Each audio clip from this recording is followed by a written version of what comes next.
अंतरिक्ष बहुत बड़ा है, सचमुच बहुत बड़ा, और इसमें बहुत सी अद्भुत चीजें हैं जो हम यहाँ धरती से नहीं देख सकते। इसलिए हम दूरबीन बनाते हैं, विशाल ब्रह्मांड में और दूर और धुंधली और साफ चीजें देखने के लिए। लेकिन धरती पर लगी सबसे बड़ी दूरबीनों के साथ भी एक समस्या है, धरती का वातावरण। ये स्विमिंग पूल सितारों को देखने जैसा है, धुंधला और विकृत। क्या हो अगर हम एक दूरबीन को अंतरिक्ष में इन सभी वायुमंडलीय व्यवधानों से ऊपर रख सकें। दशकों से खगोलविदों का यही सपना था, और 1990 में हबल स्पेस टेलीस्कोप के प्रक्षेपण के साथ यह सपना हकीकत बन गया। हबल पृथ्वी के ऊपर ऊंची कक्षा में घूमता है, हमारे वायुमंडल के धुंधला प्रभाव से मुक्त। इससे हमें ब्रह्मांड के क्रिस्टल क्लियर दृश्य मिलते हैं, जिससे हमें ऐसे विवरण दिखाई देते हैं जिनके बारे में हम पहले केवल सपना ही देख सकते थे। हबल सिर्फ एक दूरबीन से कहीं ज्यादा है। ये एक टाइम मशीन है। दूर की आकाश गंगाओं से प्रकाश हम तक पहुंचने में अरबों साल लगते हैं। जब हम हबल के जरिए इन आकाश गंगाओं को देखते हैं तो हम उन्हें वैसा ही देखते हैं जैसे वे अरबों साल पहले थीं, जब ब्रह्मांड युवा था। हबल ने ब्रह्मांड के बारे में हमारी समझ में क्रांति ला दी है। इसने हमें तारों का जन्म, आकाश गंगाओं का नृत्य और उस ब्रह्मांड की विस्मयकारी सुंदरता दिखाई है जिसे हम अपना घर कहते हैं। लेकिन हबल की यात्रा चुनौतियों के बिना नहीं रही है। बहुत समय से एक स्पेस टेलीस्कोप का विचार चल रहा था। 1920 के दशक में ही साइंटिस्ट अर्थ के एटमॉस्फेयर के ऊपर एक टेलीस्कोप रखने के फायदों पर चर्चा कर रहे थे। लेकिन 1940 के दशक तक टेक्नोलॉजी इस सपने के साथ नहीं आ पाई थी। 1946 में एस्ट्रोनॉमर लाइमन स्पित्जर जूनियर ने एक बड़े स्पेस टेलीस्कोप के साइंटिफिक बेनिफिट्स के बारे में एक पेपर लिखा। उन्होंने तर्क दिया कि ऐसा टेलीस्कोप किसी भी ग्राउंड बेस्ड टेलीस्कोप से ज्यादा क्लियर इमेजेस प्रदान करके एस्ट्रोनॉमी में क्रांति ला सकता है। अगले कुछ दशकों में यह विचार आगे बढ़ा। नासा इसमें शामिल हो गया और 1970 के दशक में हबल स्पेस टेलीस्कोप बनाने का प्रोजेक्ट आधिकारिक तौर पर शुरू हुआ। यह एक बहुत बड़ा काम था जिसमें हजारों साइंटिस्ट, इंजीनियर्स और टेक्नीशियंस शामिल थे। स्पेस के कठोर एनवायरनमेंट में काम करने के लिए एक टेलीस्कोप बनाना आसान काम नहीं था। इसे एक्सट्रीम टेम्परेचर्स, रेडिएशन और स्पेस के वैक्यूम का सामना करना पड़ता था। यह हबल स्पेस टेलीस्कोप इंजीनियरिंग का कमाल है। यह लगभग एक स्कूल बस जितना बड़ा है और 2 बड़े हाथियों जितना भारी है। इसके बीचों बीच एक 2.4 मीटर 84.5 इंच का प्राइमरी मिरर है जो दूर की चीजों से प्रकाश इकट्ठा करता है। लेकिन हबल बस अंतरिक्ष में एक बड़े मिरर से ज्यादा है। इसमें कई सारे साइंटिफिक इंस्ट्रूमेंट्स लगे हैं जो हबल द्वारा इकट्ठा किए गए प्रकाश का विश्लेषण करते हैं। ये इंस्ट्रूमेंट्स एस्ट्रोनॉमर्स को विजिबल लाइट से लेकर इंफ्रारेड और अल्ट्रावायलेट रेडिएशन तक अलग अलग तरीकों से ब्रह्मांड का अध्ययन करने में मदद करते हैं। हबल दूर के तारों और आकाश गंगाओं तक नहीं जाता, बल्कि यह हर 97 मिनट में पृथ्वी का चक्कर लगाता है, लगभग 28,000 किलोमीटर प्रति घंटे, 17,500 मील प्रति घंटे की गति से। हर चक्कर में हबल शानदार तस्वीरें और बहुमूल्य डेटा लेता है जो पृथ्वी पर वापस भेजे जाते हैं। खगोल विज्ञान पे हबल का बहुत गहरा प्रभाव पड़ा है। इसने दूर दूर की आकाश गंगाओं, नीहारिकाओं और तारा समूहों की लुभावनी तस्वीरें ली हैं, जिससे उनके जटिल विवरण और अद्भुत सुंदरता का पता चलता है। लेकिन हबल सिर्फ एक सुंदर तस्वीरें लेने वाली मशीन से कहीं ज्यादा है।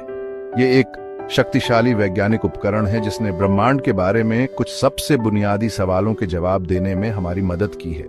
हबल की सबसे महत्वपूर्ण उपलब्धियों में से एक ब्रह्मांड की उम्र का पता लगाने में मदद करना था।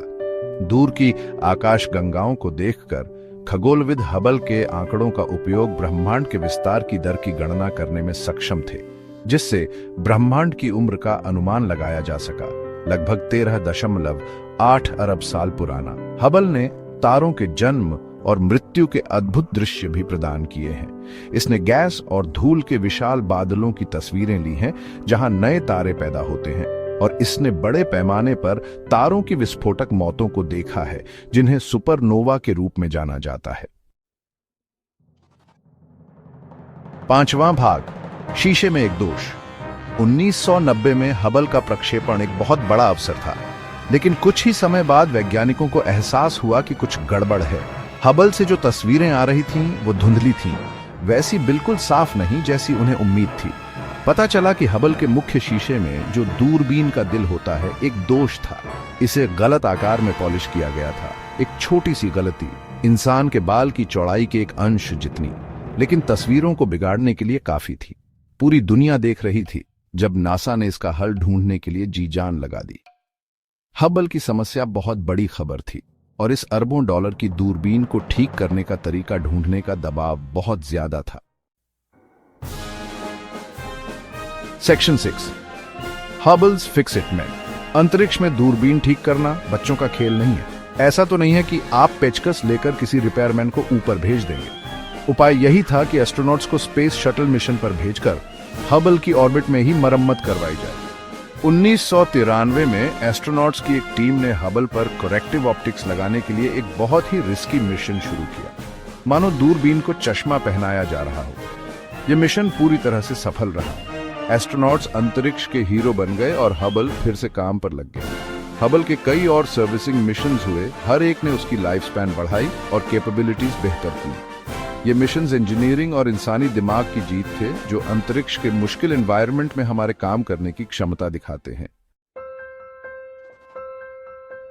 सेक्शन 7, हबल की अमर विरासत। हबल स्पेस टेलीस्कोप का विज्ञान और ब्रह्मांड के बारे में हमारी समझ पर बहुत गहरा प्रभाव पड़ा है। इसने खगोल विज्ञान में क्रांति ला दी है, हमें अद्भुत चित्र और ऐसी जबरदस्त खोजें दी हैं जिन्होंने ब्रह्मांड में हमारी जगह को देखने का नजरिया ही बदल दिया है।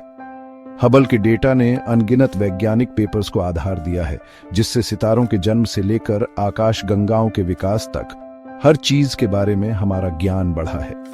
इसकी तस्वीरों ने वैज्ञानिकों, कलाकारों और सपने देखने वालों की पीढ़ियों को प्रेरित किया है और हमें उस ब्रह्मांड की सुंदरता और आश्चर्य की याद दिलाई है जिसमें हम रहते हैं।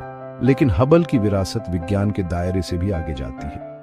इसने हमारी कल्पनाओं को मोहित किया है, हमें याद दिलाया है कि हम खुद से कहीं बड़ी चीज का हिस्सा हैं। हबल की कहानी मानवीय जिज्ञासा, प्रतिभा और हमारे आसपास के ब्रह्मांड का पता लगाने की हमारी अटूट इच्छा का प्रमाण है। सेक्शन 8, अगली पीढ़ी, जेम्स वेब एंड बियॉन्ड। भले ही हबल अभी भी काम कर रहा है, लेकिन यह हमेशा के लिए नहीं रहेगा। इसलिए नासा और उसके इंटरनेशनल पार्टनर्स ने एक नया स्पेस टेलीस्कोप बनाया, जेम्स वेब स्पेस टेलीस्कोप या JWST। 2021 में लॉन्च हुआ। JWST हबल से बड़ा और ज्यादा पावरफुल है। यह यूनिवर्स को इंफ्रारेड लाइट में देखता है, जिससे यह गैस और डस्ट के बादलों को देख सकता है जो विजिबल लाइट को छुपा देते हैं।